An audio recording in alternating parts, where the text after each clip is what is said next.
ورحمة الله وبركاته.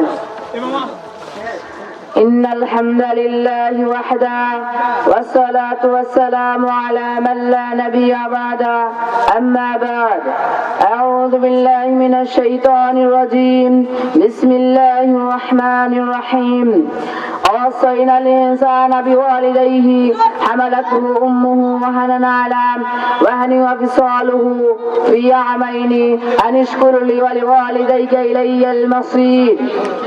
وقال النبي صلى الله عليه وسلم عن عبد الله بن عمرو رضي الله تعالى عنه قال سألت النبي صلى الله عليه وسلم أي الأعمال أحب إلى الله؟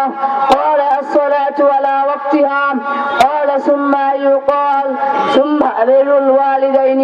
قال ثم يقال الجهاد في سبيل الله. رواه البخاري.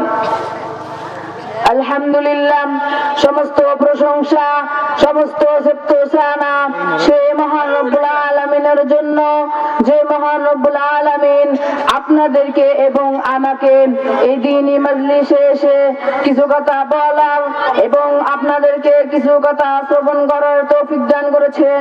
সেই মহান রব্বুল আলামিনের উপর লাখ কোটি শুকরিয়া আদায় করি। সকলেই জোরে সোরে বলি আলহামদুলিল্লাহ। দরুদ ও সালাম বর্ষিত হোক জনাবি নবী, মায়ার নবী, যিনি আপনার নেতা, আমার নেতা, সারা বিশ্বের নেতা। তিনি ওই নবী যার অক্লান্ত পরিশ্রমের মাধ্যমে, যার তাজা রক্তকে জমিনে ঢেলে দেওয়ার মাধ্যমে আজকে এই শান্তি ধর্ম ইসলামকে পেয়েছি। সেই নবীর উপর লাখ কোটি দরুদ ও সালাম বর্ষিত হোক। সকলেই জোরে সোরে বলি আল্লাহুম্মা সাল্লি আলাইহি আল্লাহুম্মা বারিক আলাইহি।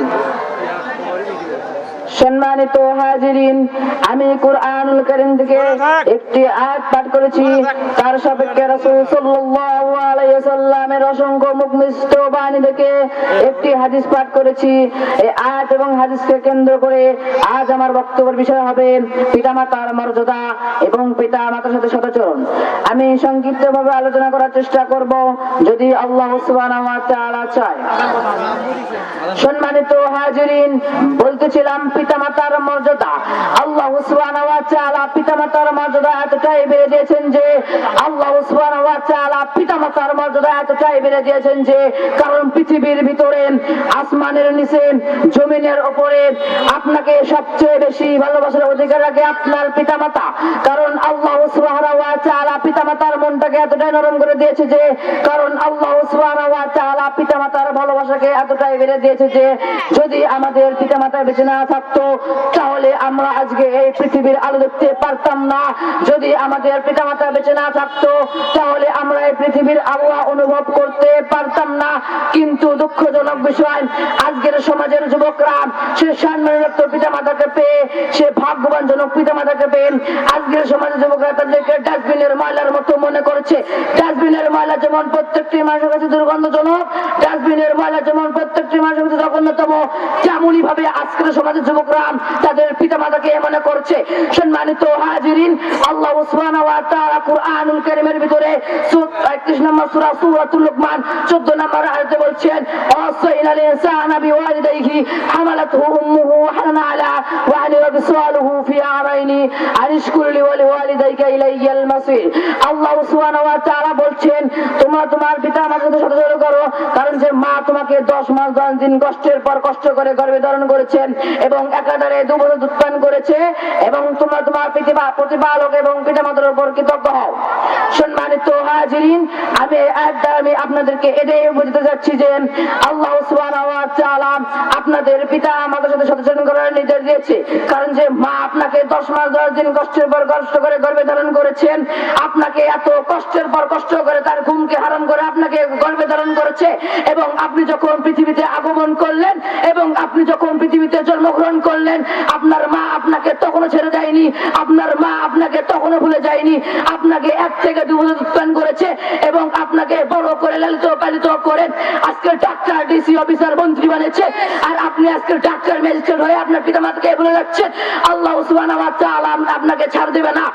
কারণ রাসূল সাল্লাল্লাহু আলাইহি ওয়াসাল্লাম বলতে গিয়ে বলছেন, আব্দুল্লাহ ইবনে আমর রাদিয়াল্লাহু তাআলা আনহু হতে বর্ণিত, তিনি বলেন রাসূল সাল্লাল্লাহু আলাইহি ওয়াসাল্লামকে জিজ্ঞাসা করলাম, হে আল্লাহর রাসূল আল্লাহর নিকট সবচেয়ে পছন্দনীয় আমল কি? রাসূল সাল্লাল্লাহু আলাইহি ওয়াসাল্লাম বললেন as-salatu ala waqtiha, সময় মতো সালাত আদায় করা। তিনি আবার বললেন ক্বালা সুম্মা ইউকাল, তারপর কি? রাসূল সাল্লাল্লাহু আলাইহি ওয়াসাল্লাম বললেন সুম্মা বিরুল ওয়ালিদাইনি, পিতামাতার অনুগত হওয়া এবং পিতামাতার সহচরণ করা। তিনি আবার বললেন ক্বালা সুম্মা ইউকাল, তারপর কি? রাসূল সাল্লাল্লাহু আলাইহি ওয়াসাল্লাম বললেন আল জিহাদু ফি সাবিলিল্লাহ, আল্লাহর রাস্তায় জিহাদ করা। রাহুল বুখারী 2882 নম্বর হাদিস। সম্মানিত হাজিরিন, আমি হাদিসের আমি আপনাদেরকে বুঝতে যাচ্ছি যে আল্লাহ সুবহানাহু ওয়া তাআলা তার সবচেয়ে প্রিয় আমল সালাতের পর তিনি পিতামাতার কথা বলেছেন। এখানে তো আরো অনেক বড় বড় আমল হয়েছিল, হজ, যাকাত, রোজা, সিয়াম, আরো তো কত বড় বড় আমলের কথা রয়েছিল, কিন্তু তিনি সেগুলো না বলে তিনি পিতামাতার কথা আগে বলেছেন। এতে বোঝা যায় যে আল্লাহ সুবহানাহু ওয়া তাআলা পিতামাতার মর্যাদা অনেকটাই বেড়ে দিয়েছেন। কিন্তু দুঃখজনক বিষয়, আজকের সমাজের যুবকরা সেই সম্মানিত পিতামাতাকে পেয়ে তাদের সেবাযত্ন থেকে দূরে রয়েছে। কিন্তু দুঃখজনক বিষয়, সে লাভবানজনক পিতামাতাকে পেয়ে তাদের সেবাযত্ন থেকে দূরে রয়েছে। রাসূল সাল্লাল্লাহু আলাইহি ওয়াসাল্লাম বলেছেন ওই ব্যক্তি ধ্বংস হোক, এই কথা তিনি 3 বার বলেছেন, ওই ব্যক্তি ধ্বংস হোক, ওই ব্যক্তি ধ্বংস হোক, ওই ব্যক্তি ধ্বংস হোক, যে ব্যক্তি তার পিতামাতাকে পেল কিন্তু তাদের সেবাযত্ন করলো না, এবং তাদের দুইজনের বন্ধু থেকে একজনকে পেল কিন্তু তাদের সেবাযত্ন করলো না। রাসূল সাল্লাল্লাহু আলাইহি ওয়াসাল্লাম বলেছেন ওই ব্যক্তি ধ্বংস হোক। সম্মানিত হাজিরিন, আমি বলতে চাই আপনাদের যদি পিতামাতা বেঁচে থাকে তাহলে আপনারা আজ থেকে তাদের সেবাযত্ন করবেন এবং তাদের সাথে সচরণ করবেন। সম্মানিত হাজিরিন, আমি এই বিষয়ে যে কথাগুলো বলেছি কোরআন এবং হাদিস থেকে বলার চেষ্টা করেছি, এবং আমার মনের অজান্তে যদি আমার মুখ থেকে কোনো ভুল কিছু বেরিয়ে যায় আপনারা আমাকে গোপনভাবে বলতে পারেন, আমি সংশোধন করার চেষ্টা করব ইনশাআল্লাহ। সম্মানিত হাজিরিন, আমি আপনাদের এই গ্রামেরই সন্তান, আমি অত্র মাদ্রাসায় হিফজ বিভাগের একজন ছাত্র। আপনারা আমার জন্য মন থেকে দোয়া করবেন আল্লাহ সুবহানাহু ওয়া তাআলা যেন আমাকে খাঁটি আলেম হিসেবে কবুল করে এবং আমি যেন দিনের দাওয়াত দিতে পারি সে তৌফিক দান করে, এবং আমার মাদ্রাসার জন্য দোয়া করবেন আল্লাহ সুবহানাহু ওয়া তাআলা যেন আমার এই মাদ্রাসাকে কবুল করে, এবং আমিও আপনাদের জন্য দোয়া করব আল্লাহ সুবহানাহু ওয়া তাআলা যেন আপনাদেরকে নেক হায়াত দান করেন। এই দোয়া এই দাবি রেখে আজকে আমি আমার বক্তব্য এখানে শেষ করলাম। আসসালামু আলাইকুম ওয়া রাহমাতুল্লাহি ওয়া বারাকাতুহু।